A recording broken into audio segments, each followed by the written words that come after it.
De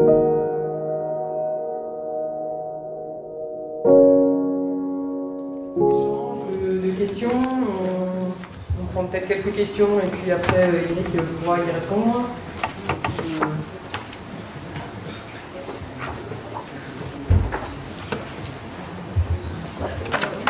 Il y a aussi un problème dont vous n'avez pas parlé, c'est la dématérialisation.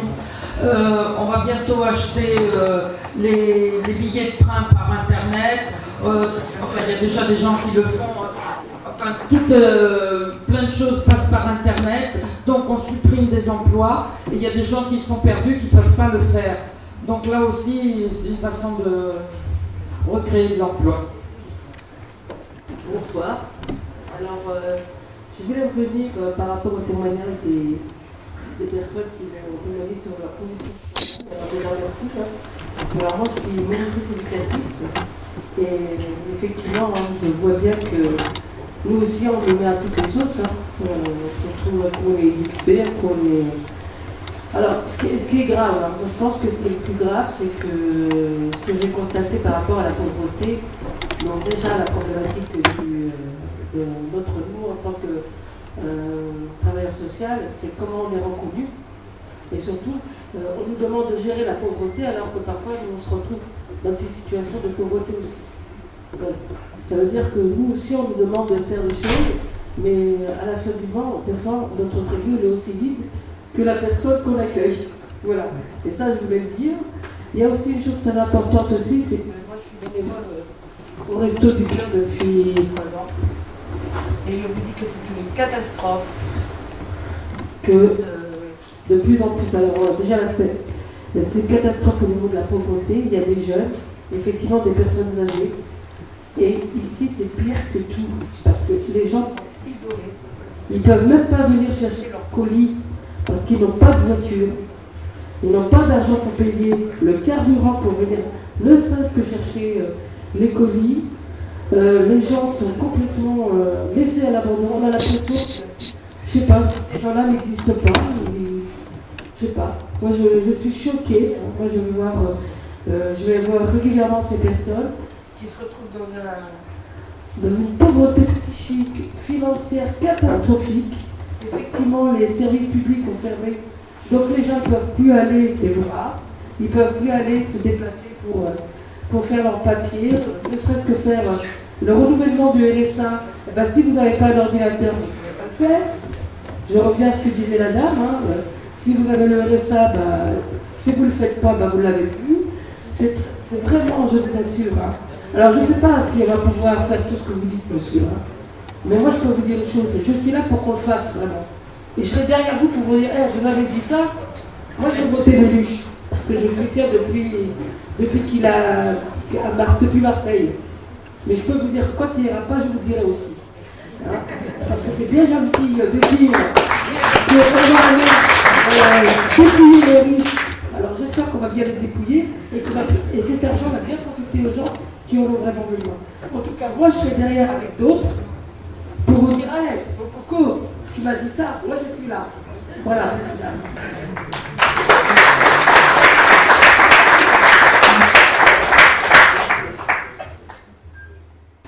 Bonsoir. Moi déjà par rapport à l'énergie, c'est vrai que si on écoute notre cher président, tout va bien, l'énergie n'est pas chère du tout, on est la moins chère, mais il nous parle aussi de continuer à faire sur le nucléaire, mais est-ce qu'on sait recycler les déchets? Que je sache toujours pas. Donc on est en train d'essayer de nous faire croire que cette énergie-là est devenue une énergie propre, parce qu'elle ne rejetterait pas de CO2, mais les déchets on en fait pas. Le problème c'est qu'on ne sait toujours pas quoi en faire. Le tout électrique pour la voiture, les batteries lithium, c'est le recyclage de tout temps. C'est pas que c'est impossible à faire, c'est que ça ne les intéresse pas. Eux, ce qui les intéresse, c'est amasser de la fortune le plus vite possible. Et les conséquences, ils s'en foutent, ils nous les laissent. Parce que moi, je travaille notamment dans les vignes, même si là, j'ai fait du recul, parce que bon, l'âge avançant, la santé ne suit plus. Mais c'est super mal payé. J'ai travaillé pour une boîte d'insertion pendant le premier confinement. On nous a dit, on est dans les vignes, vous pouvez travailler, il n'y a pas de problème. Mais à part qu'on y allait avec nos véhicules propres, on se pesait, déjà je me pesais rien que pour aller au dépôt et revenir 60 bornes par jour, j'en pesais le double. Sans une seule indemnité des centimes.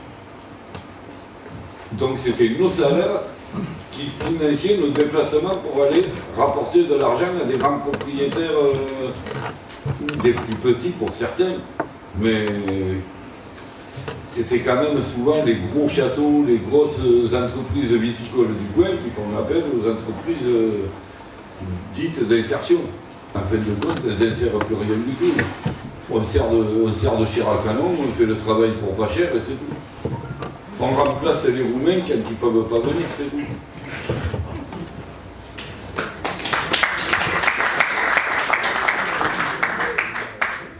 Une première réponse, et puis on va repartir. Oui, moi j'ai deux questions. D'abord, que pensez-vous faire à propos de l'entreprise EDF qui pour l'instant a mené à vendre à la concurrence à des prix inférieurs à ceux qu'elle utilisait pour elle-même? Et puis en tant que membre d'ATTAC, je voudrais savoir quelle est votre position par rapport à la taxation des transactions financières.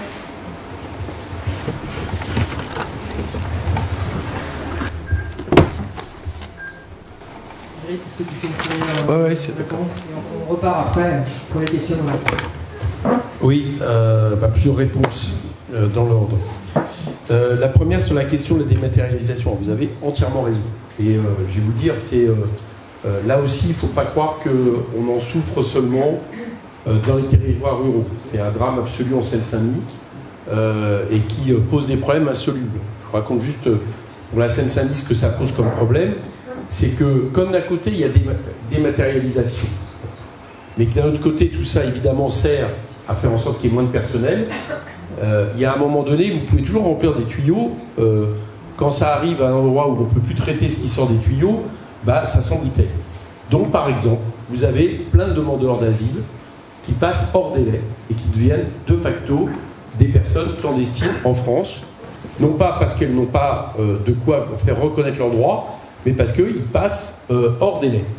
Alors c'est vrai pour ça, c'est vrai pour le logement, c'est vrai pour tout, et je sais que c'est vrai évidemment aussi pour des zones rurales où, en même temps, les services publics sont moins présents, voire amenés à disparaître pour certains d'entre eux.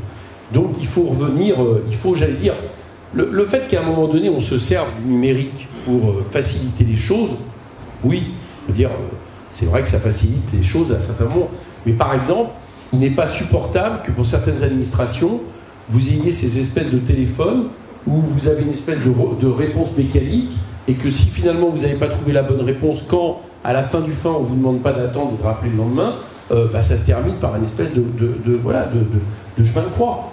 Il y a eu un rendu, malheureusement il n'est pas appliqué, opposable normalement du tribunal administratif de Rouen il y a 2 ans, qui a jugé que les citoyens pouvaient exiger de voir leur dossier traité de manière non dématérialisée par les préfectures. Malheureusement, après c'est un problème de rapport de force, mais ça existait. Donc il faut revenir là-dessus. Voilà, moi je ne peux que vous appuyer sur ça, parce que la dématérialisation, vue comme ça, c'est souvent une déshumanisation, et puis c'est quelque chose où en réalité le service public n'est plus offert.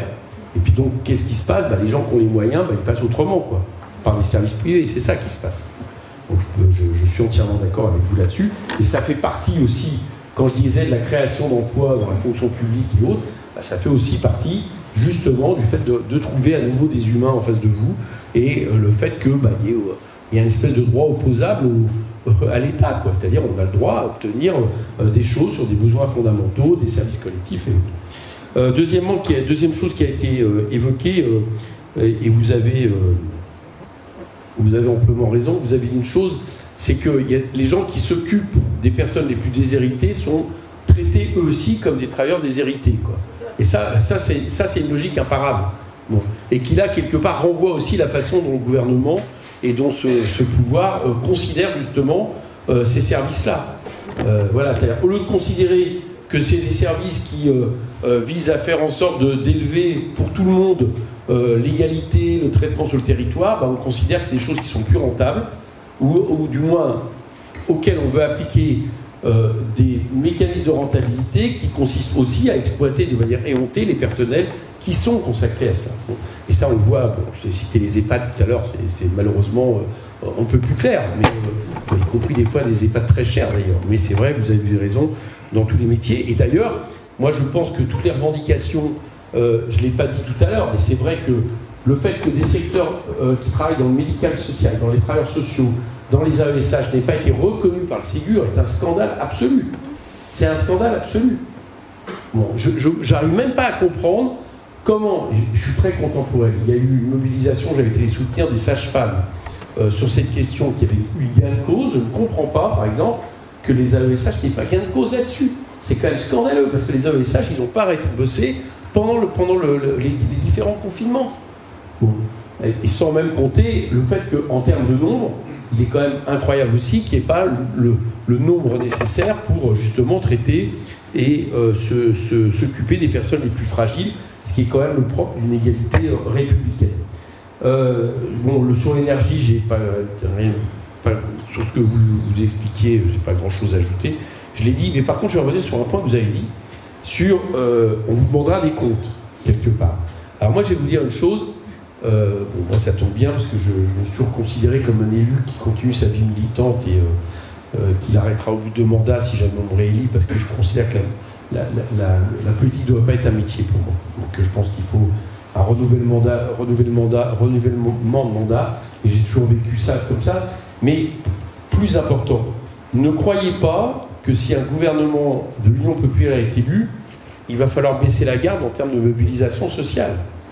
Parce que y a ce que vous indiquez, c'est vrai qu'à un moment donné, ça peut arriver, ça peut se faire, on peut décevoir. Mais de manière plus importante, c'est qu'on va avoir quand même quelques obstacles en face de nous. Parce que ne croyez pas que ceux qui détiennent, justement ceux que j'ai décrits, c'est-à-dire qui ont profité, qui se sont gavés des années de Macron, ils vont voir ça tranquillement, regarder ça, etc. Ça s'appelle la lutte des classes, quoi. Bon. Et que donc, dans ce cas-là, il est nécessaire qu'il y ait des mobilisations sociales qui poussent pour permettre justement que toutes ces politiques débouchent. Donc c'est aussi, j'allais dire, dans ce sens-là qu'à mon avis, il faut regarder les choses. Sur la question du nucléaire et de l'énergie, et je sais que ça provoque certains débats à gauche. Bon. Et aussi d'EDF, j'ai essayé de tout traiter.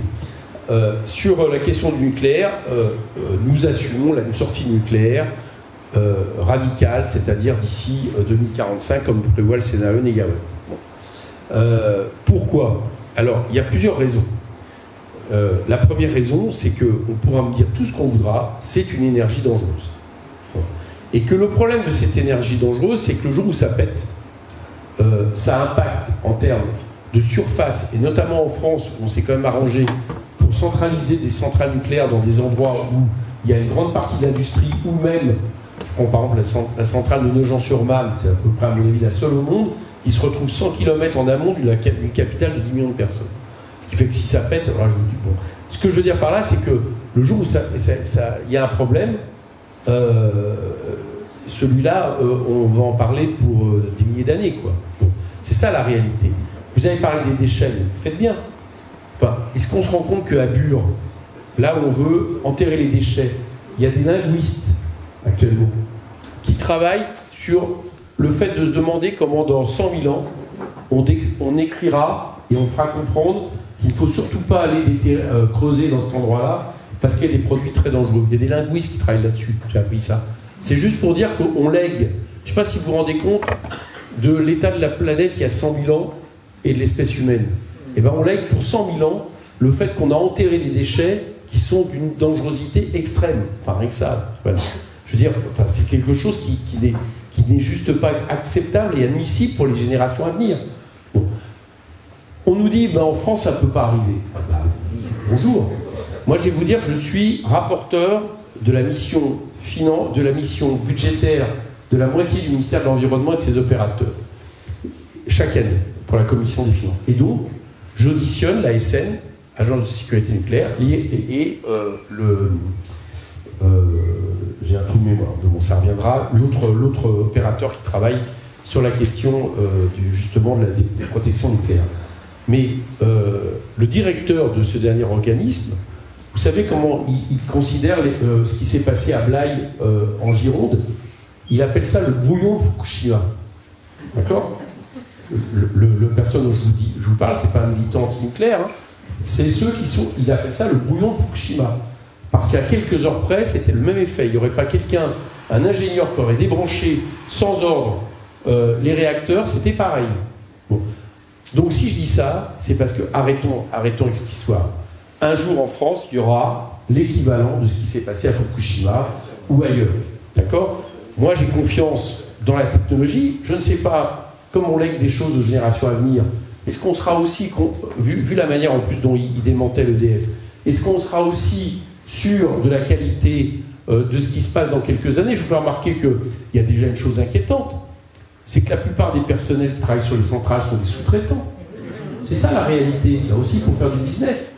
Donc moi, tout ça, je n'y crois pas. Je pense qu'un jour, il y aura un accident majeur, sans parler des problèmes de déchets, et que donc, à partir du moment où on sait faire en plus, et à partir du moment où la France, en plus, est la plus grande surface de littoral en Europe, la deuxième surface d'océan au monde, et que l'énergie marine renouvelable, là je pourrais vous faire tout un disserter longtemps, parce que je trouve que ça a été un de mes domaines de professionnels, on a de quoi faire, on a de quoi remplacer le nucléaire. Et ça tombe bien parce que par rapport aux camarades qui sont, enfin au personnel d'EDF et autres, on dit au contraire que ça va créer de l'emploi. D'abord, ça va créer de l'emploi parce qu'on ne sait pas arrêter les centrales, on ne sait pas les arrêter. En tout cas, c'est un vrai challenge de faire en sorte qu'une centrale soit traitée pendant des décennies pour arrêter d'être dangereuse. De toute façon, il y aura de l'emploi, mais il y aura aussi beaucoup d'emplois créés dans justement ce développement d'une énergie renouvelable. Et donc ça, c'est quelque chose qui est évidemment important. Et pour ça, eh ben, ça doit se faire sur un pôle public de l'énergie. Voilà. Donc ça veut dire que EDF doit redevenir, il faut arrêter avec l'ouverture à la concurrence, d'abord, et ça veut dire que EDF doit redevenir une entreprise 100% publique, qu'on arrête de démanteler, comme on est en train de le faire en ce moment, ce qui explique notamment toutes les questions que vit EDF, et ça aussi, c'est évidemment quelque chose qui est absolument indispensable et lié. J'ai parlé d'EDF, donc je ne suis pas d'accord avec ce qui se passe actuellement sur les principes d'ouverture à la concurrence qui fait qu'EDF est obligé de vendre à moins coûtant son énergie. C'est absolument aberrant, et c'est aberrant comme toute ouverture à la concurrence décidée par l'Union européenne avec l'accord de la plupart des députés parlementaires européens, français à l'époque, quasiment tous les partis, je dis ça comme ça, il y avait très peu d'exceptions, donc il faut revenir là-dessus. J'ai vu un dernier point qui était sur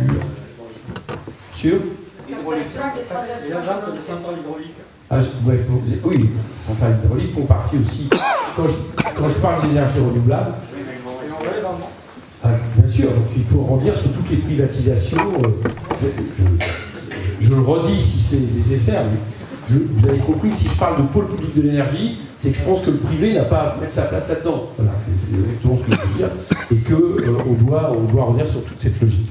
Et évidemment, les barrages en font partie, etc., par rapport à tout ce qui est décidé, puisque les barrages font partie aussi, justement, de cette énergie renouvelable et propre, qui sont évidemment importants. Non, j'avais un deuxième point que j'ai noté. La taxation des transactions Merci. financières. Alors, merci.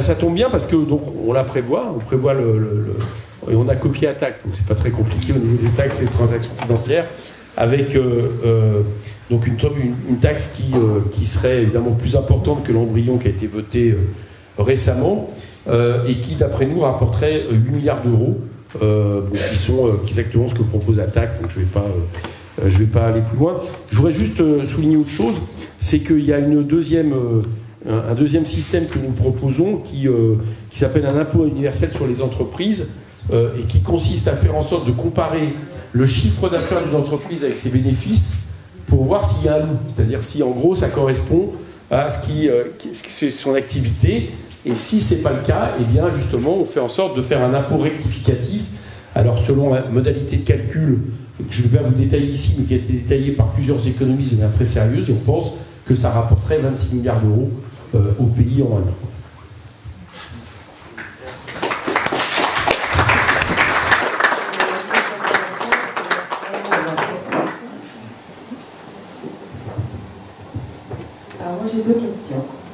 première, c'est comment allez-vous combattre l'évasion fiscale? Et la deuxième, c'est trouvez-vous normal que les hommes qui représentent le peuple aient des conflits d'intérêts avec les plus grosses entreprises de France?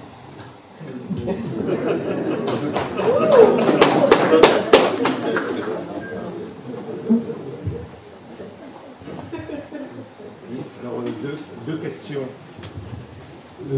Concernant les personnels militaires qui sont en retraite et qui, après, une fois en retraite, vont travailler. Je reviens tout de suite. Théoriquement, ne peuvent faire que 90 jours enfin, comme réservistes. Font généralement, il y en a qui vont jusqu'à 9 mois. Ils sont payés, en plus de leur retraite, au grade supérieur pendant ce temps-là. Et ce qu'ils touchent quand ils font ces périodes-là, c'est une somme qui n'est pas imposée. Et sur un autre point, concernant la navigation, on a un armateur français qui est sous pavillon de complaisance.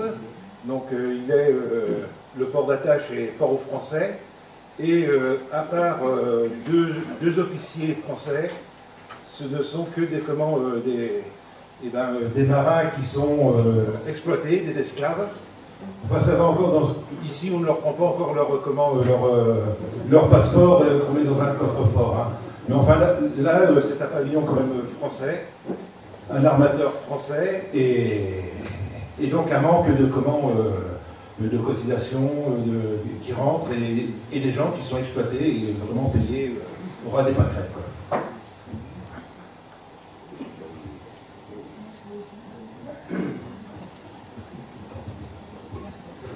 Moi, je voulais intervenir par rapport à la création d'emplois et aux structures nécessaires dans le monde de la culture. Je trouve que c'est très très important d'avoir des poireaux et des carottes de très bonne qualité à manger, mais aussi avoir un bon livre de quoi peindre, faire de la musique, c'est aussi essentiel pour l'avenir d'un enfant, pour toute une société qui se dit qui se voudrait moderne, progressiste. La part culturelle n'est pas à négliger, loin de là. Et je repense, alors je ne sais pas si c'est une bonne idée, mais je repense à une zone de la culture initiée par Marot, qui dit aujourd'hui, pourquoi pas, on en est là, à recréer tous ces lieux où on pourrait se retrouver pour créer tous ensemble, pourquoi pas.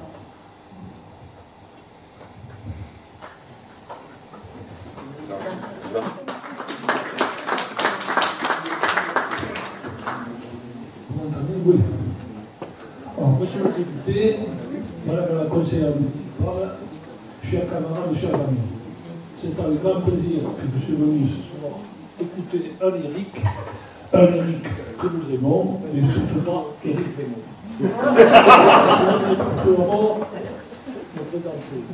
Je m'appelle Jean-Jacques Tanier. Vous connaissez surtout, vous avez surtout entendu parler de mon père qui s'appelle Henri Tanier, qui était député communiste de ce département, qui était un grand défenseur des pauvres, de la gauche en particulier. Il a toujours fait battre la droite, ce que je ferai d'ailleurs moi aussi aujourd'hui, bien entendu. En 2017, rassurez-vous, j'ai voté Jean-Luc Mélenchon. Aujourd'hui, je revoterai avec grand plaisir Jean-Luc Mélenchon. Mais je m'adresse à mes camarades communistes.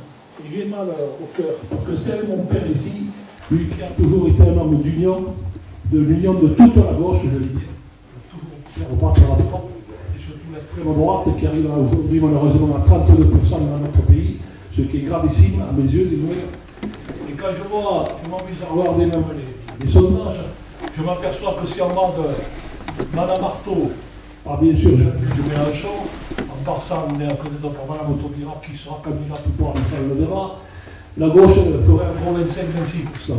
Et ce aussi qui me fait mal au cœur, et je reviens en 2017, c'est que le camarade socialiste, pour ne pas le nommer, M. Hamon, s'il avait eu l'intelligence de se désister, Jean-Luc Mélenchon aurait été au second tour. Parce que 20 plus 6, ça fait 26 chez moi. Et ça, c'est grave. Pour les gauches qui nous sommes, pour les travailleurs, pour ceux qui souffrent, c'est pas pour les capitalistes, là, les Alain Dominique Perrin ou l'autre, je ne veux pas parler, et j'ai le pouvoir à la maison. Ça me manque. Alors aujourd'hui, je vous le dis très sincèrement, vive Jean-Luc Mélenchon, vive les député de la France Insoumise. C'est avec grand plaisir que je me joins à vous. Je ne suis allé dans aucun parti, j'ai toujours voté pour le Parti communiste, vous en doutez. J'ai voté, mais bien sûr, pour Jean-Luc Mélenchon, je le referai avec grand plaisir parce que pour moi, c'est le seul homme qui est le plus honnête et le plus compétent à l'heure actuelle à gauche. Voilà ce que j'avais dit.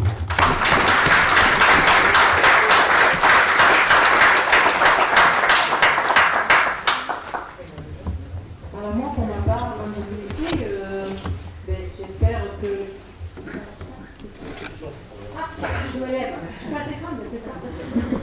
En fait, je souhaite surtout que dans ce prochain gouvernement, que voilà, il y ait déjà des conventions collectives par rapport à la branche et non par rapport au métier.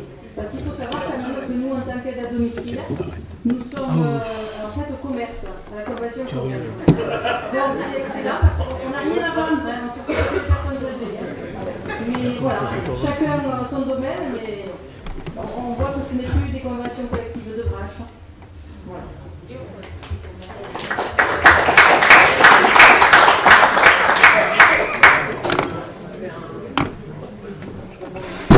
Moi je reprends, je vais répondre.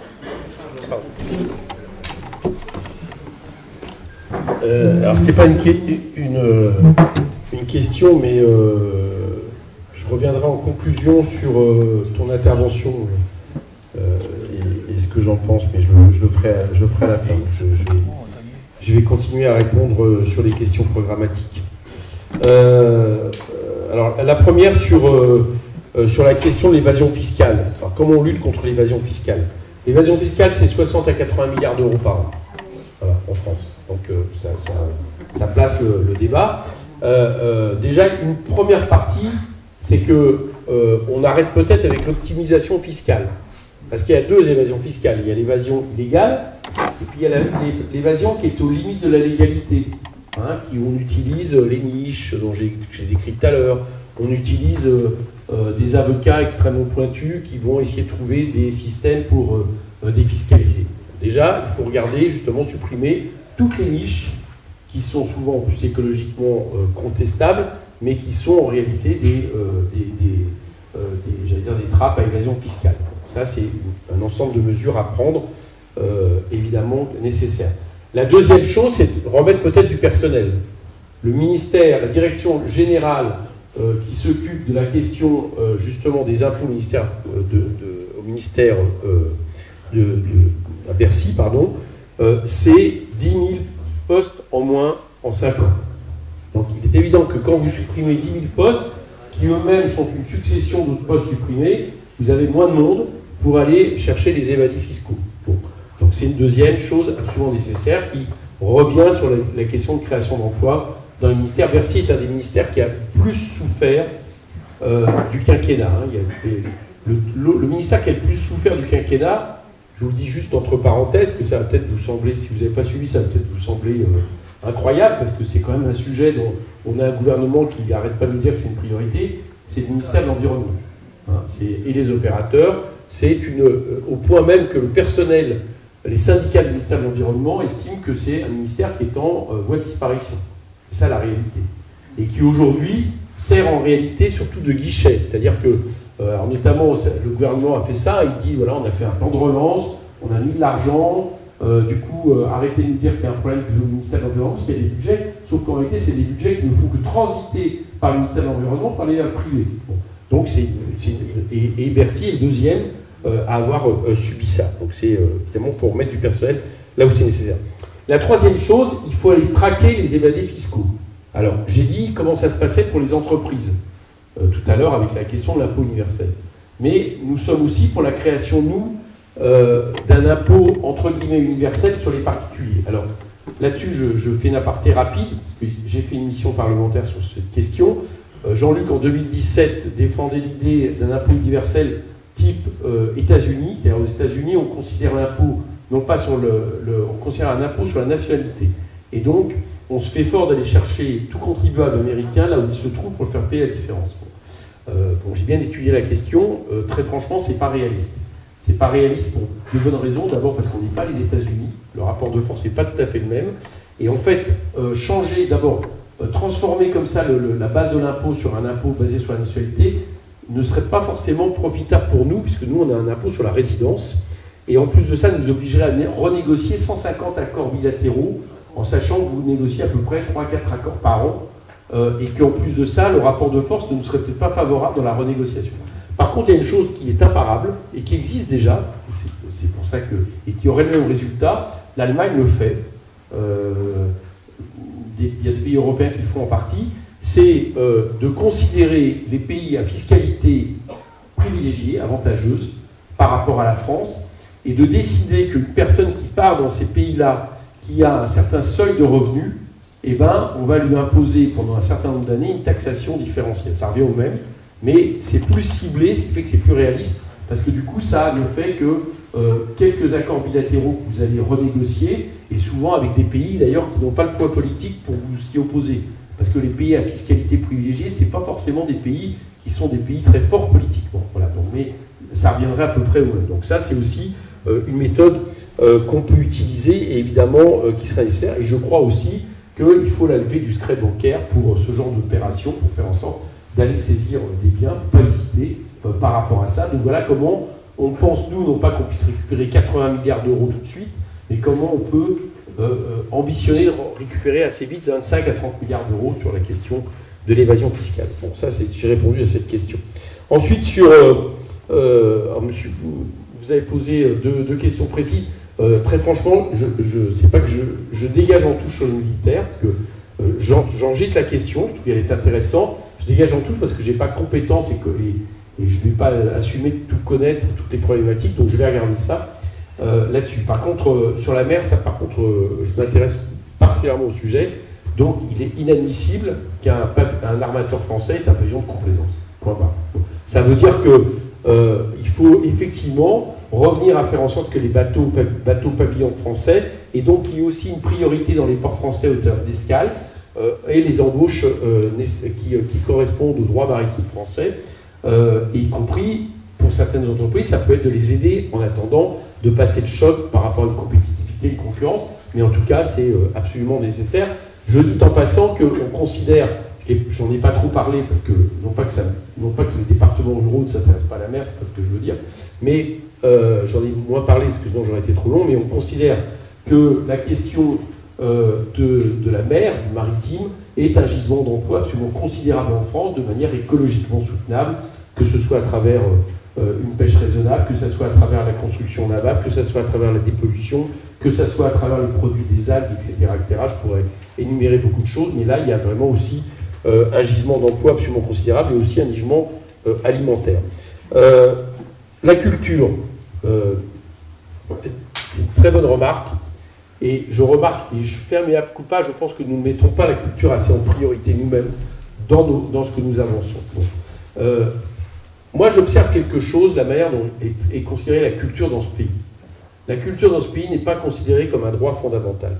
La preuve, c'est qu'on a considéré que c'était un droit dont on pouvait priver des millions de Français non vaccinés avec le pass vaccinal. Ça dit tout. C'est-à-dire qu'on considère que la culture n'est pas quelque chose de fondamental. Moi, je crois l'inverse. Je crois absolument l'inverse. Ça fait partie, j'allais dire, le sport aussi d'ailleurs, qui lui aussi est considéré de la même manière, mais ça fait partie des éléments nécessaires à une émancipation dans un pays, donc je pense que c'est fondamental. Et on a, là par contre, dans le programme, on en tient compte, on pense que, je ne vais pas le énumérer, vous l'avez le programme pour acheter, mais notamment, il faut revenir à faire en sorte qu'on ait un vrai service public de la culture, que 1% du PIB y soit consacré. Et moi, je vous rejoins sur les MJC, qui étaient des belles choses. Hein, moi, j'ai appris plein de choses dans les MJC, et c'est vrai que c'est désastreux de voir que ça a été fermé. Et souvent, c'est aussi, là aussi, un accès local à la culture de qualité, et je pense qu'il faut revenir là-dessus. Je ne peux que vous suivre sur l'importance de la culture, mais là, par contre, je n'aurai pas le temps de détailler plus en avant. Et là aussi, ça crée des emplois. Et d'ailleurs, entre parenthèses, si on veut de la culture, ça veut dire qu'il faut qu'on respecte le statut d'intermittent du spectacle, qu'on ne remette pas en question, parce qu'il y a sans intermittent du spectacle, il n'y a pas de culture possible aussi. Ça me semble absolument évident. Sur ce que vous disiez sur les branches, oui, mais c'est bien le problème. C'est-à-dire qu'en fait, on s'aperçoit qu'au fur et à mesure des années, ils ont renvoyé toutes les négociations et aux entreprises, c'est pénico. Hein. Une des premières choses qu'ils ont fait, c'est pas un hasard qu'ils se soient attaqués au code du travail. Bon. Et ils renvoient ça aux entreprises où ils savent que le rapport de force est plus désavantageux. Enfin, plus avantageux pour eux, en tout cas. Eux, je parle de ceux qui sont les partisans de ce système et pour aller vite, les capitalistes. Donc, il est évident que s'il y a des choses qu'il va falloir rétablir tout de suite, c'est le fait de réimposer des accords par branche. Ça me semble évident.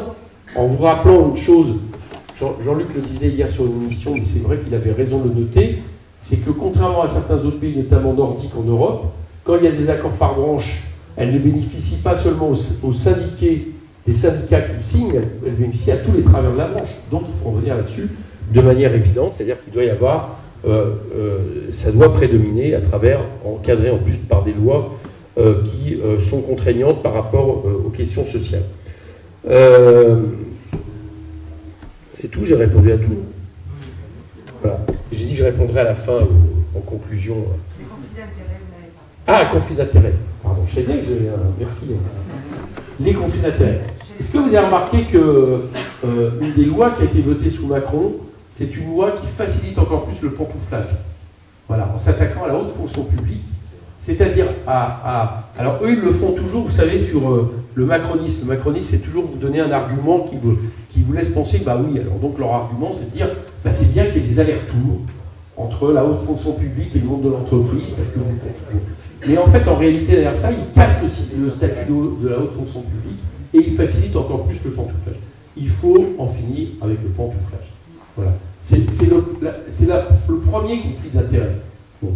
Parce que quand vous avez des gens qui font des allers-retours comme ça entre le monde de la banque et le ministère des Finances, inévitablement, c'est un peu compliqué après, quand tout d'un coup ça les avantage, de considérer que c'est un hasard. Ben non, il faut revendiquer, vous êtes haut fonctionnaire, vous êtes haut fonctionnaire. Et si un jour vous revenez dans le privé, vous ne revenez pas dans votre fonction publique. Voilà. Et le premier d'ailleurs qui a fait du conflit d'intérêts sur lequel il y a quand même, il n'y a malheureusement pas d'enquête en cours, c'est Emmanuel Macron. Parce que au moment de la vente d'Alstom à Generali, d'accord, il se trouve que dans les deux cas,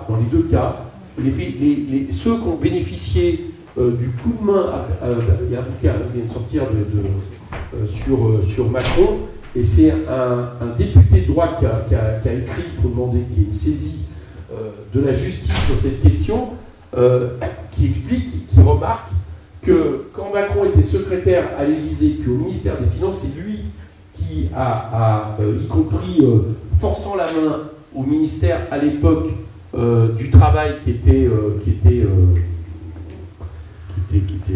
le candidat qui était à 1% il y a encore quelques jours. Bon, merci. Ouais, c'était pas extrait. Un vrai trou de mémoire. Ouais, c'était un vrai trou de mémoire. Oui, bon. C'était sa remontada, ça va sortir.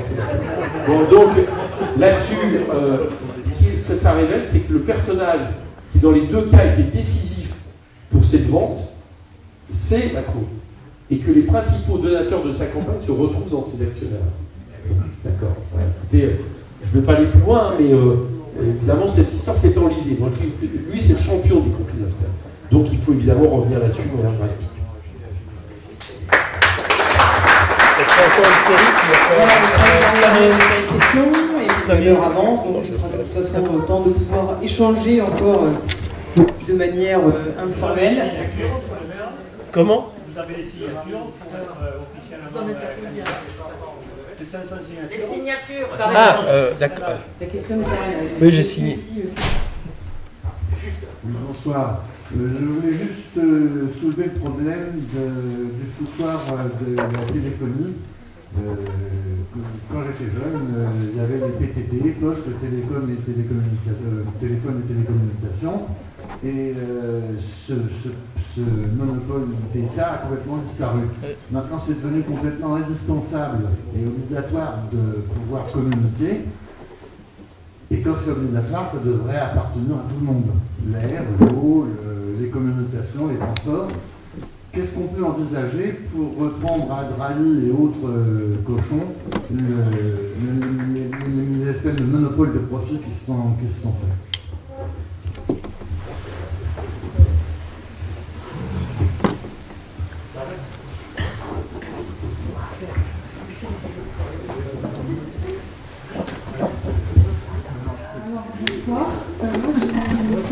par rapport à la jeunesse, enfin pas forcément à la jeunesse, mais vis-à-vis des députés.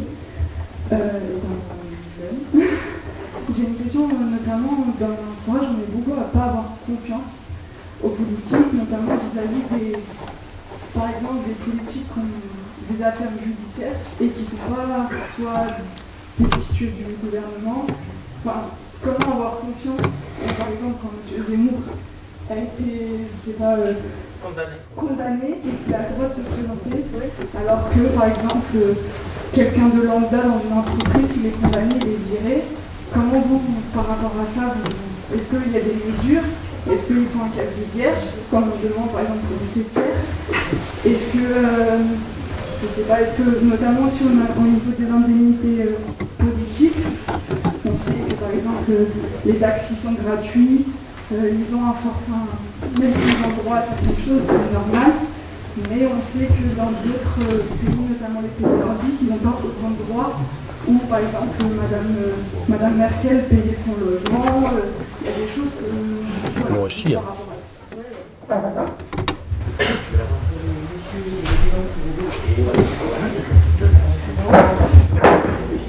Oui, je voulais parler de la question des statuts. On prend par exemple, moi je suis pour le retour au statut des cheminots à la SNCF. Je suis pour qu'on revienne à ce statut-là, et je suis pour qu'aucun train qui ne roule ne soit hors SNCF, qu'il n'y ait pas de train hors SNCF. Il faut bien comprendre que ce qui est en train de... Pendant la crise, il continue.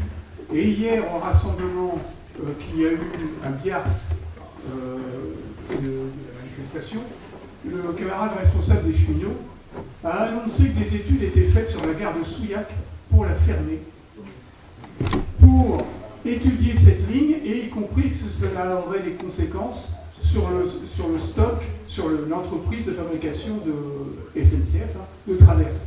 C'est-à-dire que pendant qu'il y a la crise, pendant qu'ils parlent, ils continuent tout leur coup. Ils continuent sans s'arrêter, sans s'arrêter. Et il faut bien comprendre, par exemple, il y a une chose, moi, je suis un ancien cheminot, je suis retraité des cheminots, qui m'a particulièrement choqué dans les discussions politiques entre hommes de droite ou hommes de gauche, c'est la création du TGV. Il faut du TGV partout, il faut du TGV partout. Très bien. Maintenant, quand un train il circule à 300 à l'heure, vous ne le faites plus arrêter dans les petites gares, sinon vous perdez du temps et ça ne sert à rien. Donc partout où il y a du TGV, partout où vous le faites, vous fermez les petites gares. Donc il faut bien comprendre que toutes ces discussions où le petit roi de la région veut son TGV, Fabius à un moment donné voulait un TGV en Normandie, il fallait absolument qu'il ait son TGV, ça signifiait fermer toutes les petites gares de cette ligne-là. C'est tout. Donc là, je crois que vraiment... et donc, le statut des cheminots est un statut protecteur. Il est protecteur pour les salariés, mais il l'est aussi pour l'entreprise, parce que ça garantit la connaissance des cheminots. Or, aujourd'hui, cette connaissance, elle commence à être vendue au privé. On forme des mécaniciens qu'ensuite on donne au privé pour qu'ils puissent assurer leur train. Voilà, ça c'est... Voilà, je suis pour le retour. La deuxième chose sur laquelle je voulais parler, c'est celle que tu as abordée assez rapidement, et qui je pense est très importante, c'est quelle va être leur réaction. Parce que de tout ce qu'on parle aujourd'hui, il faut bien comprendre que pas un parti de droite n'acceptera que ça passe. Mais pas seulement. D'autres aussi, à gauche, n'accepteront pas. Et on a eu des exemples, et je pense que ça revient à la question aussi de la confiance. On a eu un exemple extraordinaire en Europe, c'est la Grèce. En Grèce, un parti majoritaire, la Troïka arrive, Banque de France, etc., et il les brise. Il les brise avec tous les États européens contre eux, sans exception. Et je pense que moi, je n'apporterai pas une réponse comment faire, parce que ce ne sera pas simple, ce sera dans l'action que ces choses-là se feront. Par contre, il y a eu un début de réponse, en tout cas, du point de vue de la mobilisation qui, moi, me satisfait, dernièrement sur un site, sur le site de je ne sais plus le nom, de l'action populaire, c'est ça, on a appelé à renforcer les groupes d'action. Et je pense que c'est vraiment ce qu'il faut faire. Il faut renforcer les groupes d'action, il faut créer les groupes d'action, parce qu'aujourd'hui, ils ont une tâche qui est celle des signatures, demain se battre pour les législatives, mais ils ont aussi une tâche de regrouper, de renforcer, de mailler ce qui permettra la résistance contre les attaques, parce qu'il y aura obligatoirement des attaques, qui soient d'ailleurs des attaques économiques ou bien même des attaques calomnieuses. Hein. Je veux dire, Mélenchon, ce point de vue-là, il a son compte.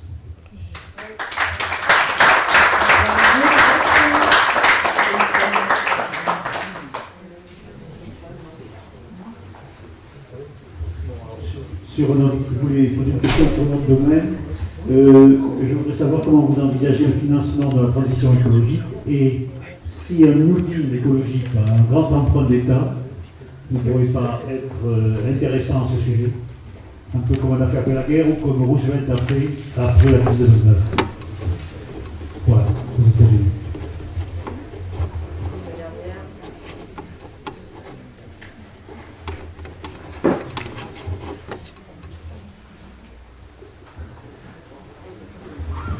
Bonsoir.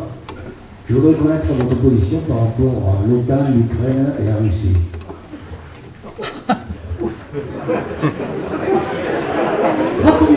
On va chercher des croissants et on passe la nuit. On arrête les questions là, peut-être. Vous avez la nuit? Non, mais je vais répondre, vous inquiétez pas.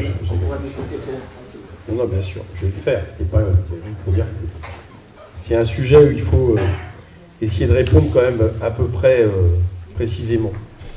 Donc je vais essayer de répondre à toutes les questions et conclure.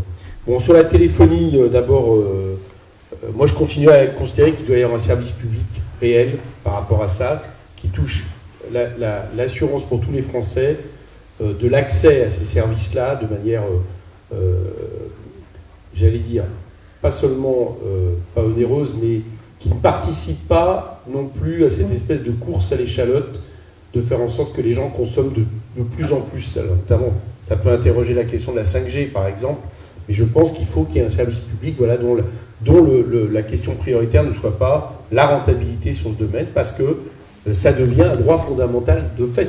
Le numérique devient un droit fondamental. Je veux dire, on ne peut pas dire que l'accès au numérique soit quelque chose où vous vivez bien. Enfin, je veux dire, à partir du moment, donc aujourd'hui, il est nécessaire qu'il y ait une entreprise publique forte et soutenue par l'État. Après, ça pose la question, très franchement, j'étais en train de réfléchir à votre question. Est-ce que ça pose le fait de revenir à un monopole d'État, comme nous proposons pour l'énergie, pour le transport et autres? La question se pose peut-être, mais c'est peut-être une question... en tout cas, moi je trouve que la question est ouverte. Et quand je dis la question est ouverte, ça veut dire que je ne réponds pas non. Voilà. Même si c'est vrai que l'ouverture à la concurrence dans ce domaine-là a été telle que la bataille sera encore plus centrale. Mais en tout cas, il faut se donner ça comme perspective et comme objectif. Voilà. Ma réponse n'est peut-être pas satisfaisante, mais je revendique aussi je pense qu'il faut réfléchir aussi ensemble par rapport à ça, y compris avec les acteurs.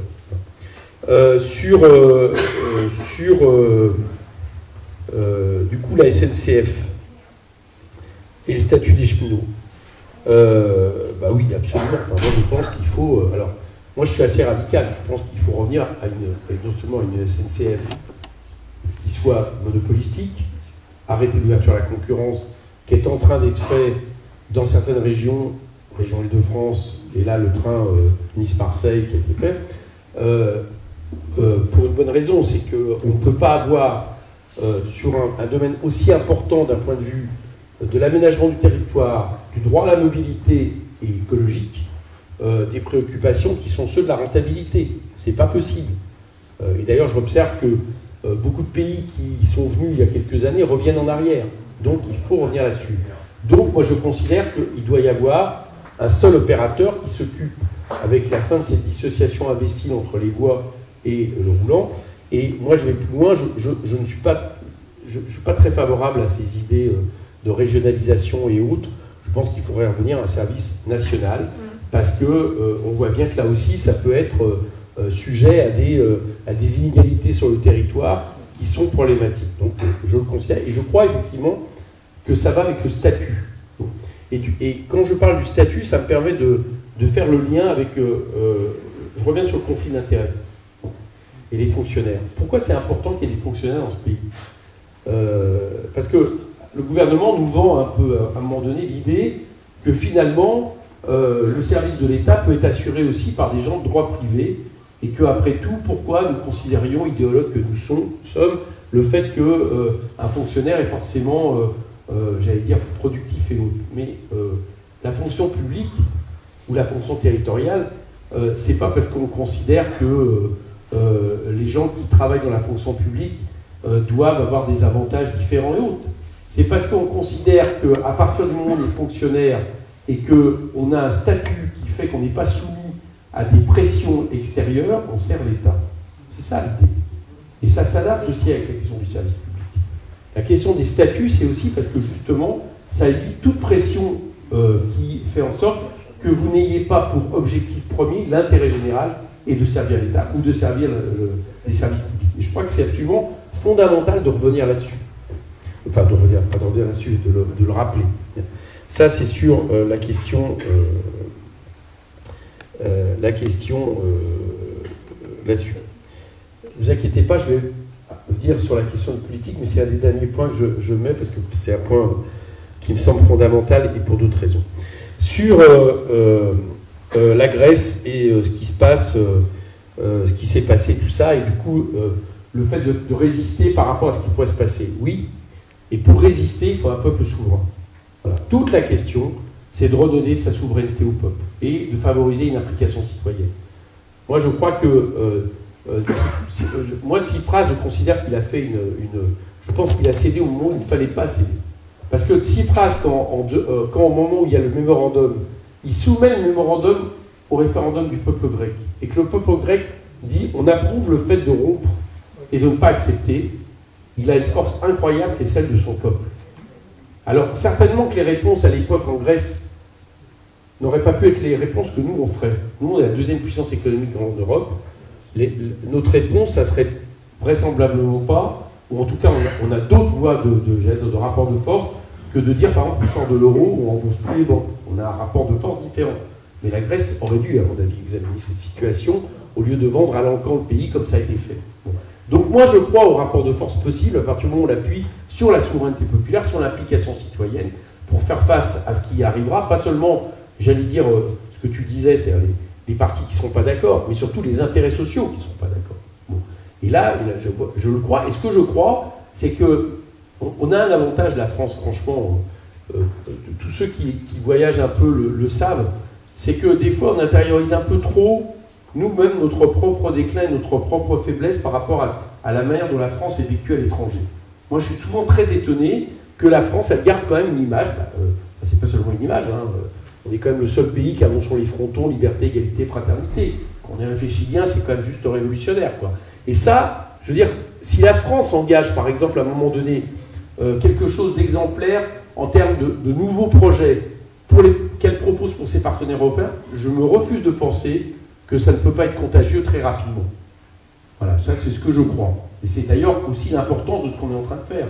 C'est que ce qu'on est en train de faire n'est pas seulement valable pour notre pays, mais dans une vision internationaliste des choses, elle est aussi valable pour les autres pays en termes de regardez ce que nous faisons, faisons-le ensemble, quoi. Alors c'est peut-être idéaliste, vous voulez, mais j'y crois fondamentalement. Voilà. La France, elle n'a jamais été aussi forte écoutée que quand justement elle se repose sur ses valeurs pour combattre les injustices, les inégalités et les différences oligarques. Ça, c'est une chose importante. Sur la question d'un grand emprunt, bah, bien sûr. Et alors là, c'est tout c'est un des thèmes de mon bouquin, hein, pour faire de la publicité, vous dire que après, je propose de le signer à ceux qui veulent l'acheter, mais c'est que un déficit, c'est pas négatif, la dette, c'est pas négatif. Bon. Quand chacun constate, là pour le coup l'exemple est nécessaire, quand vous décidez d'acheter un bien qui correspond totalement disproportionné à vos revenus d'une année, une maison ou autre, bah, vous faites un crédit, c'est normal. Donc c'est normal qu'à un moment donné, on ait besoin d'une dette pour investir. Et la bifurcation écologique, l'investissement écologique, est une nécessité. On estime qu'il faut 200 milliards. Bon. Donc bien évidemment, il faudra un grand emprunt. Alors justement, se pose après la manière de le faire. Ce que moi je dis dans le bouquin, ce que nous disons, c'est qu'il faut revenir à un système où, quand la France avait besoin à un moment donné de faire des déficits, elle n'allait pas sur les marchés financiers. Et figurez-vous que c'est pas si vieux que ça, c'était dans les années 80. C'est depuis les années 80 qu'on a obligé d'aller sur les marchés financiers. Avant, il y avait quelque chose qui s'appelait le circuit du trésor, qui faisait que toutes les banques de dépôt étaient obligées de mettre une certaine somme d'argent dans une espèce de caisse, et l'État puisait de quoi assurer ses déficits dans cette caisse. Il n'était pas soumis au marché financier. Donc par la porte, par la fenêtre, et la dette Covid qui vient d'être créée en est le bon exemple, parce que vous savez que la dette Covid, c'est pour ça que nous proposons, on a donné la dette, que je propose dans le bouquin, c'est qu'elle a une particularité, c'est que pour la première fois, la Banque Centrale Européenne a décidé de prêter, de racheter directement la dette des États. En 2008, après la crise des subprimes, la Banque Centrale Européenne a refusé de racheter la banque des États, elle a donné de l'argent aux banques pour que les banques prêtent de l'argent aux États, ce qui s'est passé pour la Grèce. Là, pour la première fois, la crise était telle que la Banque Centrale Européenne a décidé de racheter directement aux États. Comme vous le savez, la Banque Centrale Européenne, c'est virtuel, enfin, pas virtuel, j'exagère, mais c'est une fédération de banques qui gardent l'exclusivité de la production de la monnaie. Nous, c'est la Banque de France. Donc, notre dette actuelle Covid, elle est détenue par la Banque de France, donc par nous-mêmes. Ça veut dire que du coup, on peut annuler cette dette sans faire défaut par rapport au marché financier. Et donc, c'est une question à réfléchir, parce que c'est une façon, qui touche à la question monétaire, justement, de permettre un grand investissement qui serait mis au niveau européen, mais que nous pouvons faire si on l'assume. Donc ma réponse est oui par rapport à ça. Le Japon et le Japon. Alors, le Japon en est un autre exemple, c'est que quand vous procédez comme ça, vous êtes aussi moins sujet à un autre problème, qui est le fait que vos dettes appartiennent à des pays étrangers et à des investisseurs étrangers. Bon. Je vous renvoie à mon livre, je pense. Non, j'exagère, mais bon, il est bien. Sur l'OTAN, l'Ukraine et la Russie. Bon, alors là, on va être clair. Nous sommes pour une politique indépendantiste de la France. Voilà. Donc nous sommes pour sortir de l'OTAN. Voilà. Nous l'assumons, nous le disons. L'OTAN, si tant est qu'elle ait eu une nécessité, et vous comprendrez que je pense qu'elle ne l'a jamais eu, mais c'est un problème, mais en tout cas, elle n'a plus aujourd'hui. On n'est plus dans la système. On n'a plus aujourd'hui deux blocs opposés dans lesquels la France estimait qu'elle était dans un des blocs et qui était celle de l'Alliance Atlantique par rapport à l'URSS et les pays du bloc soviétique. C'est plus ça la réalité aujourd'hui. C'est une autre réalité de confrontation économique entre différents blocs et notamment des États-Unis qui mettent des confrontations économiques par rapport à la Chine, la Russie et vice-versa. Je ne suis pas du tout en train de dire d'approuver en quoi que ce soit le régime de Poutine et autres. Mais ce que je veux dire par là, c'est qu'il y a une guerre économique et une guerre de rapport de force dans lesquels il n'y a pas les bons d'un côté les États-Unis, puis d'un côté les mauvais qui sont les Chinois et les Russes. Ça, c'est pas la réalité. Donc il faut essayer d'avoir une vision qui est celle de l'intérêt de la France et de l'intérêt de la France basée sur, on va dire, ce qu'on appelait dans le temps une politique de non-aligné, qui regarde avant tout des intérêts en faveur de la paix. La France doit agir en faveur de la paix, en sachant que les confrontations, c'est vraiment la question ultime. Alors maintenant, j'en viens à la question de l'Ukraine.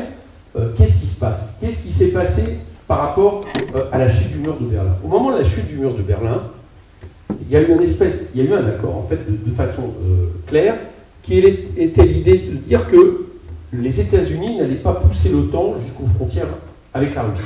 C'est ça l'accord qui a été fait. Or, actuellement, la question, c'est que non seulement ça a été fait, progressivement, donc la menace, quelque part, d'une alliance atlantique que les États-Unis pointent quand même vers la Russie, c'est à la frontière russe, c'est pas à la frontière américaine. D'ailleurs, vous remarquez que le jour où ça a été à la frontière américaine, il y a quand même eu ce qui s'est passé avec la pression sur Cuba qui continue à se faire à travers un embargo, etc. Donc, l'OTAN avance. Ce que disent les Russes aujourd'hui, c'est que l'Ukraine ne doit pas faire partie de l'OTAN. Alors, jusqu'où sont-ils capables d'aller par rapport à ça? Ça, c'est la question qui est posée, peut-être. Mais pour l'instant, en tout cas, on peut considérer qu'on est plutôt dans une politique de pression par rapport à ça. Et que c'est pour ça qu'il est important de faire ce que nous avons proposé, c'est-à-dire une conférence internationale sur la question des frontières. C'est-à-dire qu'on devance les problématiques de ce type-là pour poser la question des frontières, qui existe d'ailleurs en Europe ailleurs, notamment par exemple sur la question de l'Écosse avec la Grande-Bretagne, sur la question de l'Irlande avec la Grande-Bretagne, etc. Il y a des endroits comme ça, et qu'on aborde ça d'un point de vue diplomatique, dans l'intérêt des peuples. et non pas de, courir après, un certain discours qui est en réalité un discours qui n'en a rien à faire de la démocratie en Russie, c'est pas ça leur souci, mais qui est un discours bien senti des intérêts nord-américains et de leurs alliés. Et nous, on considère la Russie n'est pas notre ennemi, pas plus que les États-Unis ou la Chine. Voilà, c'est un pays à considérer et qui a ses intérêts d'ailleurs. Et à certains moments, il faut certainement s'opposer à ses intérêts si on le pense nécessaire, mais pas de la manière dont c'est utilisé aujourd'hui. Je ne sais pas si j'ai répondu, mais voilà ma réponse. Alors, maintenant, je vais venir à l'avant-dernière question, sur la question du politique et de la défiance vis-à-vis des politiques. Bon, alors, juste en passant, on dit beaucoup de choses, de bêtises quand même sur les parlementaires. Je me permets de dire, par exemple, un parlementaire n'a pas de logement payé par l'Assemblée, fort heureusement. Un parlementaire a un certain nombre d'avantages matériels, c'est vrai, de transport et autres. On peut contester, hein, mais je veux dire, de ce point de vue-là, moi, il se trouve que par exemple, je suis à peu près à 70-80 heures dévolues à mon mandat par an, par semaine, pardon, dévolues par semaine. On peut se demander si, à partir de là, les déplacements, tout comme toute personne qui se déplace dans un domaine professionnel, est-ce que les déplacements doivent être payés ou pas? Bon, moi, je pose la question, mais j'ai pas l'impression, très franchement, je vais être honnête, hein, il y a certainement des parlementaires qui exagèrent, qui font mal leur mandat et autres, mais si on fait bien son mandat, pour avoir travaillé dans le privé pendant très longtemps, je ne considère pas que aujourd'hui, ça soit ces personnes qui gagnent très bien leur vie. Ça peut même apparaître comme démesuré pour des gens qui sont au SMIC, qui sont aux minimums sociaux, mais j'allais dire par rapport à des gens qui travaillent dans le privé, par exemple, avec des salaires mirobolants, ou même des ministres, parce qu'on peut comparer aussi les choses, je n'ai pas l'impression que ça soit de ce côté-là qui est le plus grand scandale. Après, il y a d'autres problèmes qui se posent, qui sont à mon avis plus importants, sur la question de la confiance. De même d'ailleurs, je vais répondre aussi sur la question d'un casier judiciaire vierge. Moi, je ne suis pas pour qu'une caissière soit obligée d'avoir un casier judiciaire vierge. Voilà. Et je ne suis pas non plus forcément pour qu'un élu soit obligé d'avoir un casier judiciaire vierge, parce que j'estime qu'une fois que vous avez fait votre peine, dans un cadre républicain, il y a une question à un moment donné, de réinsertion d'une société, et que s'il n'y a pas des peines à perpétuité, ça veut dire qu'on estime que quelqu'un peut aussi se réinsérer. Voilà. Moi, je ne considère pas ça. Bon, par contre, les problèmes qui se posent, c'est à un moment donné où les élus paraissent au-delà du sort normal des gens. Alors, par exemple, c'est clair que je pense qu'il faut étudier que certaines condamnations devraient valoir le fait d'être déchu de son mandat, ce qui existe d'ailleurs par ailleurs sur certaines choses. Donc ça, c'est une réflexion à avoir. Mais surtout, c'est ce que je disais tout à l'heure, c'est qu'un élu, il devrait être soumis sans arrêt à la souveraineté du peuple. Et c'est la raison pour laquelle nous, on demande un droit de révocabilité. C'est-à-dire faire en sorte que la question se règle politiquement. De faire en sorte qu'à mi-mandat, un élu, selon un certain nombre de signatures, eh bien, il puisse être soumis justement à la souveraineté du peuple. Je l'ai dit tout à l'heure, je crois que les problèmes dont vous parlez, ça c'est ma conviction profonde, c'est le jour où quelque part la politique devient un métier. C'est-à-dire où vos intérêts matériels dépendent de la politique. Donc moi c'est la raison pour laquelle, par exemple, je serai assez drastique, je pense qu'on ne devrait pas avoir le droit d'exercer plus de 2 mandats dessus. Voilà, c'est ce que je crois. Qui d'ailleurs à leur faire plus tard, hein, c'est-à-dire arrêter 20 ans, puis considérer que... mais en tout cas, je pense que ça serait nécessaire. Parce que le problème, c'est le jour où vous commencez en réalité à faire en sorte que la politique vienne à carrière avec vous. Et donc, ce que nous proposons, c'est que tout ça, cette démocratie, j'allais dire, j'ai fait dire ressusciter là-dessus, mais en tout cas largement révisitée, c'est la 6e République par la Constituante. Et ce que nous demandons, ce que nous proposons, c'est que dès que l'élection de Jean-Luc Mélenchon a été élue, il y a une constitution. Je suis fatigué, excusez-moi.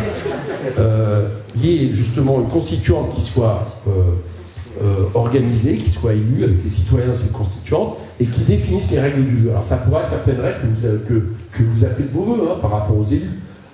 Mais ça peut être aussi, ce que j'espère, le droit de révocabilité, pas plus de 2 mandats, la fin de la monarchie présidentielle. Parce que si on veut vraiment regarder les scandales en termes d'élus, je pense qu'il faut se tourner vers l'Élysée, qui a tendance un peu, je le dis comme ça, à faire de la démagogie anti-parlementaire pour aussi justifier le fait d'avoir le pouvoir d'un seul homme qui, soit dit en passant en termes d'avantages, se place là. Voilà, c'est un peu le... Et nous, cette question-là, elle est absolument fondamentale. Je pense que la politique, la vie de la cité doit appartenir à toutes et tous. Ça veut dire qu'il y a une rotation importante des mandats, ça veut dire qu'il y a le référendum d'initiative citoyenne, ça veut dire qu'il y a le droit de révocabilité, le droit au référendum plus important, etc. Peut-être aussi d'autres choses, à mon avis, qui sont importantes. Moi, je pense qu'il y a peut-être des élus, c'est une discussion possible. Contrairement à ce que vous avez dit, les parlementaires, je ne défends pas ma caste, ne vous inquiétez pas, mais en moyenne, les parlementaires français ont moins de moyens, par exemple, que les parlementaires allemands, etc. Si je parle de moyens, je parle des moyens en termes de collaborateurs, etc. C'est pas vrai. On ne se situe pas dans le haut du panel. Par exemple, un parlementaire français a des indemnités bien moins grandes qu'un parlementaire européen, par exemple. Le Parlement européen. Alors, c'est pas pour pointer nos camarades qui sont au Parlement européen, mais c'est la réalité. Donc, il y a peut-être une réflexion à avoir sur, par exemple, le fait qu'une indemnité d'élu devrait être égale à tant de fois le salaire médian. Il y a peut-être des réflexions à avoir. J'en dis ce qu'on ne vient pas. Je pense aussi que c'est la même chose que l'affaire de la pression tout à l'heure. Il faut aussi qu'il ait les moyens de bien faire son mandat. Je pense aussi qu'il faudrait certainement revaloriser certains mandats d'élus. Je pense par exemple au mandat de maire, qui me semble avoir des responsabilités très lourdes et dont on peut considérer à certains moments que leurs indemnités sont insuffisantes par rapport à des indemnités de parlementaires. Tout ça est possible, tout ça est discutable, mais je pense que c'est à nous d'organiser les règles du jeu par une constituante. Et donc pour nous, c'est fondamental. Et que la constituante, et je reviens là-dessus, telle que nous on considère les choses, c'est que ce que je suis en train de vous décrire pour nous, c'est une révolution. Nous voulons faire la révolution. Une révolution citoyenne, c'est-à-dire par le fait majoritaire, c'est pas une avant-garde qui décide, mais le fait majoritaire, une révolution par les urnes, mais c'est une rupture profonde avec le système capitaliste, mais aussi la 6ème République, et tout ce qui entrave la question de la démocratie et la vitalité démocratique. 5e. Mais je devrais, au bout d'un moment, on devrait interdire les députés de parler, parce qu'ils disent des bêtises. Je vais terminer quand même sur la question... Pardon, je voudrais intervenir une précision. Vous avez parlé de député, alors je tiens à vous dire, puisque je l'ai vécu, mon père était instituteur, et quand il était député, il gagnait beaucoup moins que le salaire d'instituteur parce qu'il donnait tout au parti. Voilà. Je précise que nous donnons aussi une partie de nos revenus à notre parti. Ce qu'il ne faut pas tout dire. Je voudrais revenir sur ton intervention, justement, sur la suite. Alors d'abord, vis-à-vis de la situation et de ce que ça peut donner. Moi, je pense qu'on peut gagner. Réellement, je pense qu'on peut gagner cette élection. Je ne vous fais pas comment dire, je ne suis pas en train de définir quelque chose où je fais une espèce de langue de bois. On peut gagner pour des raisons qui sont, j'allais dire, propres à l'élection qui va avoir lieu cette fois-ci. Le seuil d'accès au deuxième tour, il va être plus bas que la dernière fois. Moi, j'en suis certain. C'est-à-dire que je pense qu'il sera, si Jean-Luc a le même nombre de voix, il est au deuxième tour.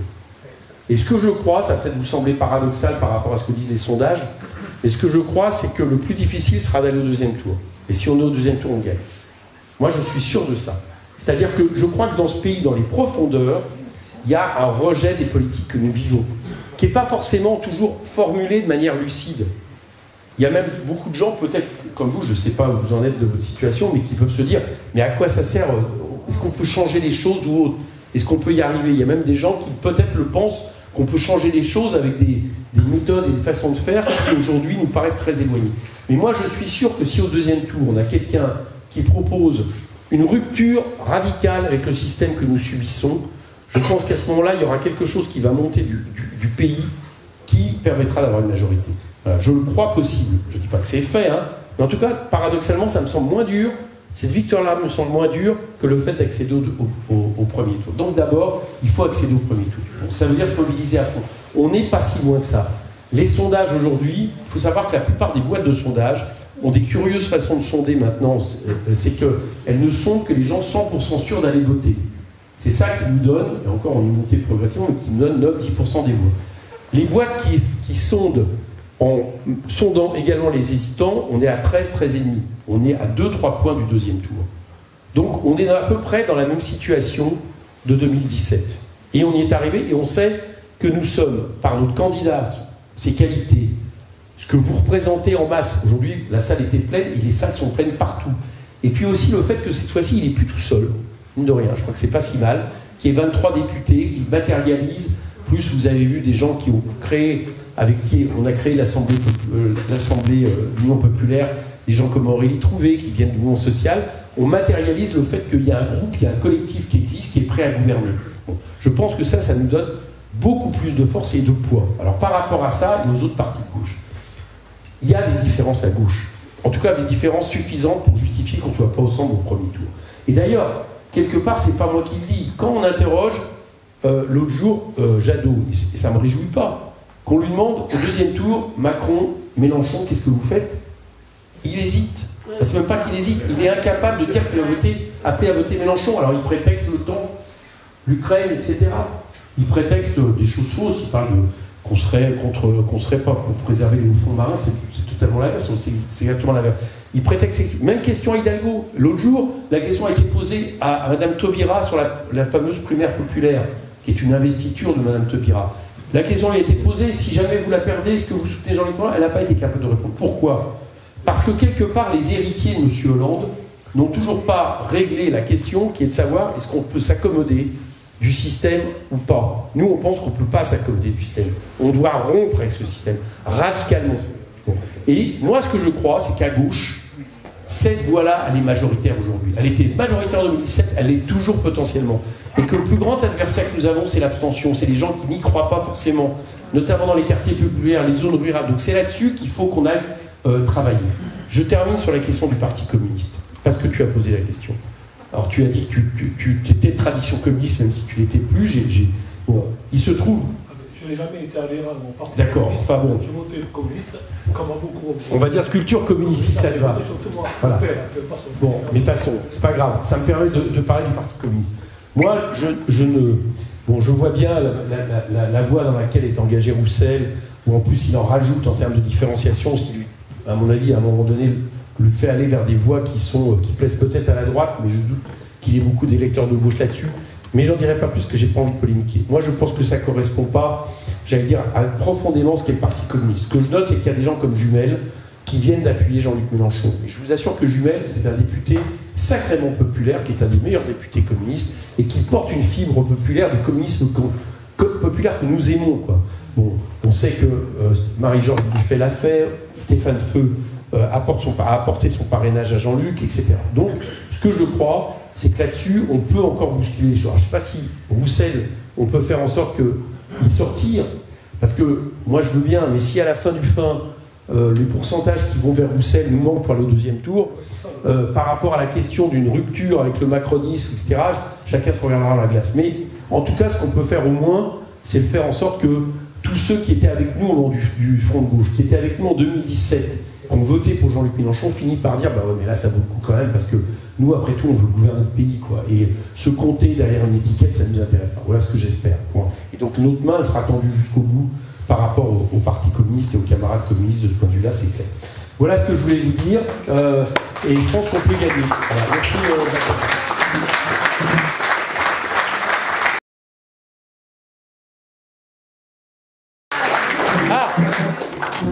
Excuse-moi, t'as bien fait. Bravo. Non, j'avais cette mission en plus. Non, oui, justement, non, on les a pas. Je ne peux que vous enjoindre à aller frapper à la porte des maires, etc., pour les convaincre. Bon, c'est plutôt pas mal parti. On va dire l'inverse. On a passé un cap, on décide qu'on n'est pas de Chine. On a passé un cap, mais on n'est pas à 500. C'est clair. Et vous le savez, il faut beaucoup plus de 500 pour être sûr. Donc, il faut vraiment, c'est une des tâches militantes principales. Si vous repérez, je vous le dis, si vous repérez des maires qui hésitent, n'hésitez pas à nous le dire, parce qu'on peut faire des mots de députés pour essayer d'appuyer, de les convaincre et autres, mais c'est vrai que il faut qu'on soit, pour espérer gagner, il faut d'abord qu'on soit candidat, quoi. Donc, voilà. Hein, il y en a qui ont signé pour vous. Oui. Beaucoup, hein. Dans le lot. Ah oui, je m'en doute, oui, j'espère. Mais je pense qu'on peut peut-être mieux faire, comme je l'ai dit dans le DPL du vidéo. Il y a du grain à moudre. Bon, voilà, c'est pour ceux qui veulent, qui veulent que j'en dédicace un livre, je vais me mettre avant d'aller manger derrière la table là. Merci.